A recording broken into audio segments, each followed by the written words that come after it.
Timnas Indonesia harus waspada, Vietnam segera naturalisasi kiper berlabel Timnas Slovakia. Timnas Vietnam kabarnya akan mendapatkan tambahan pemain baru melalui naturalisasi, yaitu seorang pemain berlabel Timnas Slovakia bernama Patrik Legiang. Patrik Legiang saat ini adalah warga negara Slovakia dan berposisi sebagai kiper. Sebelumnya, ia telah tampil bersama Timnas Slovakia U18 hingga U21. Proses naturalisasi untuk Patrik saat ini sedang berlangsung, dan diharapkan bahwa dia akan dapat memperkuat Timnas Vietnam pada laga FIFA Matchday bulan September mendatang. Menurut laporan dari Tetao 247 dan dilansir oleh bolasport.com dari Transfermarkt, Patrik Legiang sedang dalam proses naturalisasi dan diharapkan akan selesai sebelum bulan September. Hal ini akan memungkinkannya untuk bermain sepenuhnya untuk Timnas Vietnam. Tampaknya, proses naturalisasi Patrik tidak akan menemui kendala, karena ia sendiri telah mengungkapkan keinginannya untuk bermain untuk Timnas Vietnam. Dia merasa bangga memiliki darah Vietnam dalam dirinya dan mengatakan bahwa bermain untuk Vietnam adalah impian bagi dirinya dan ayahnya. Keluarganya selalu mendukung keputusannya, dan akhirnya, impian tersebut menjadi kenyataan. Patrik sangat antusias dan menantikan apa yang akan terjadi di masa depan setelah menjadi bagian dari Timnas Vietnam. Bayangkara FC direncanakan jadi tim khusus pemain Timnas Indonesia. PSSI dapat pertentangan klub Liga 1. Ketua Umum PSSI, Erick Thohir, mengungkapkan adanya pertentangan dari klub-klub Liga 1 tahun 2023 sampai tahun 2024 terkait rencana menjadikan Bayangkara FC sebagai tim khusus untuk pemain Timnas Indonesia. Awalnya, PSSI mencetuskan wacana ini sebelum dimulainya Liga 1, 2023-2024, setelah Timnas U20 Indonesia gagal berpartisipasi di Piala Dunia U20 2023 yang seharusnya diadakan di Indonesia. PSSI ingin Bayangkara FC menjadi tempat berkumpulnya pemain Timnas Indonesia yang belum memiliki klub atau minim bermain di klub Liga 1. Tujuannya adalah untuk membina para pemain masa depan dengan baik dan memanfaatkan klub-klub Liga 1 secara optimal. Selain itu, PSSI berharap Bayangkara FC menjadi pusat pembinaan untuk timnas nasional, sehingga tim pelatih tidak kesulitan memanfaatkan pemain dari klub ini ketika ada agenda internasional. Erick Thohir juga menjelaskan bahwa konsep ini bukan sesuatu yang baru, karena telah diterapkan dalam olahraga lain seperti Liga Bola Basket, IBL, dengan hasil yang positif. Namun, ada kendala dalam menerapkan rencana ini karena peserta klub Liga 1 tidak mengindahkan konsep tersebut.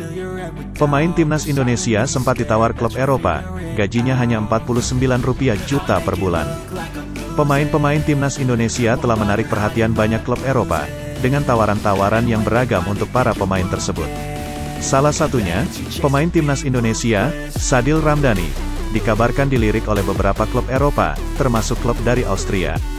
Kurniawan Dwi Yulianto, pelatih yang membawa Sadil ke Sabah FC, mengungkapkan bahwa tawaran dari klub Eropa itu datang berkat hubungan dekat antara Sadil dan dirinya. Meskipun Kurniawan mengetahui isi kontrak yang ditawarkan klub Eropa tersebut, ia enggan menyebutkan nama klub tersebut. Namun, diketahui bahwa kontrak Sadil dengan Sabah FC diperpanjang, sehingga ia tidak bergabung dengan klub Eropa tersebut bukan karena masalah harga. Sadil saat ini dibayar sekitar €3.000 per bulan atau sekitar Rp49 juta. Jumlah ini jauh lebih rendah dibandingkan dengan gaji yang diterimanya di Sabah FC, yang mencapai sekitar Rp5,2 miliar per musim, atau sekitar Rp434 juta setiap bulan. Elkan Bagot dihina fans Ipswich Town, bawa-bawa Indonesia. Pendukung Ipswich Town secara mengejutkan melemparkan hinaan kepada salah satu pemain andalannya, Elkan Bagot. Fan tersebut bahkan menggunakan unsur Indonesia dalam hinaan tersebut. Unggahan foto di akun Instagram resmi Ipswich Town pada Minggu, 23 Juli 2023, menjadi saksi dari kejadian ini. Ironisnya, foto yang diunggah sebenarnya tidak menampilkan gambar Elkan Bagot sama sekali. Banyak penggemar asal Indonesia memberikan komentar dalam foto tersebut, namun di antara mereka, ada seorang fan Ipswich Town bernama Elliot Beardi yang mengeluarkan hinaan terhadap Elkan Bagot. Dia mengharapkan agar Ipswich Town segera meminjamkan Elkan Bagot ke klub lain di Championship atau Divisi 2 Liga Inggris, seperti Norwich City. Ipswich Town, tolong pinjamkan Elkan Bagot ke Norwich agar mereka bisa berurusan dengan orang Indonesia, tulis akun Elliot. Kejadian serupa juga terjadi dalam unggahan lain Ipswich Town, di mana penggemar dari luar negeri menghina Elkan Bagot dengan merujuk pada Indonesia. Masa depan Elkan Bagot di Ipswich Town masih belum pasti. Pelatih Kieran S1N Chihai Pronunciation Kena telah mengisyaratkan kemungkinan meminjamkan pemain tersebut agar bisa mendapatkan lebih banyak menit bermain. Meskipun belum berhasil memasuki skuad utama Ipswich Town, Elkan Bagot mendapatkan pujian selama mengikuti pertandingan pramusim tim jelang musim 2023 hingga 2024. Shin Tae-yong lega, 9 pemain yang jadi polisi bisa bela timnas U23 Indonesia. Pelatih timnas U23 Indonesia, Shin Tae-yong, mendapatkan kabar baik bahwa dia dapat memanggil pemain-pemain yang saat ini tengah menjalani pendidikan di kepolisian untuk berpartisipasi dalam Piala AFF U23 2023.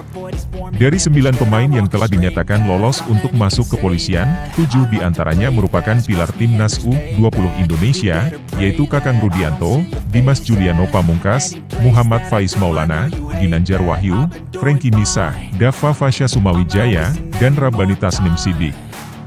Sementara 2 pemain lainnya berasal dari timnas U22 Indonesia, yakni Muhammad Ferrari dan Ananda Raihan. Meskipun ke-9 pemain tersebut akan menjalani pendidikan kepolisian selama 5 bulan ke depan mulai dari Juli 2023, manajer timnas U23 Indonesia, Sumarji, memastikan bahwa Shin Tae-yong masih dapat memanggil mereka. Status pendidikan kepolisian tidak akan menjadi halangan bagi pemain-pemain tersebut untuk bermain dalam Piala AFF U23 2023 dan kualifikasi Piala Asia U23 2024. Sumarji dengan yakin menyatakan bahwa ke-9 pemain tersebut tetap bisa membela timnas U23 Indonesia, meskipun mereka saat ini tidak bergabung dengan klub. Tim pelatih timnas U23 Indonesia sedang aktif mencari pemain-pemain terbaik untuk membentuk skuad Garuda Muda dalam persiapan menghadapi turnamen Piala AFF U23 dan kualifikasi Piala Asia U23. Kabar baik datang dari pemain timnas Indonesia Shane Patinama. Pada pekan ke-15 Liga teratas Norwegia, Eliteserien, Shane Patinama berkontribusi dalam membantu klubnya, Viking FK, meraih kemenangan atas Ålesund. Pertandingan tersebut berlangsung pada Selasa, 25 Juli 2023. Shane Patinama, pemain keturunan Indonesia Belanda, bermain sebagai bek sayap kiri dan turut bermain sepanjang pertandingan. Viking FK berhasil mencetak gol lebih dulu pada menit ke-23 melalui Brekalo. Namun, Ålesund menyamakan kedudukan pada menit ke-40 lewat gol dari Segberg. Skor 1-1 bertahan hingga babak pertama berakhir. Pada babak kedua, Viking FK tampil lebih dominan dan berhasil mencetak 2 gol tambahan melalui tripik, yaitu pada menit ke-70 dan menit 94. Dengan kemenangan ini, Viking FK berhasil mengalahkan Ålesund dengan skor 3-1. Berkat kemenangan tersebut, Viking FK berhasil menduduki posisi kedua dalam klasemen Eliteserien 2023 dengan total 32 poin, selisih 9 poin dari pemimpin klasemen, Bodo Glimt. Pada musim 2023, Shane Patinama telah bermain dalam 14 pertandingan di Eliteserien, dengan total 1.170 menit bermain. Selain itu, dia juga telah menyumbangkan 1 gol. Musim 2023 merupakan musim ketiga bagi Shane Patinama berseragam Viking FK.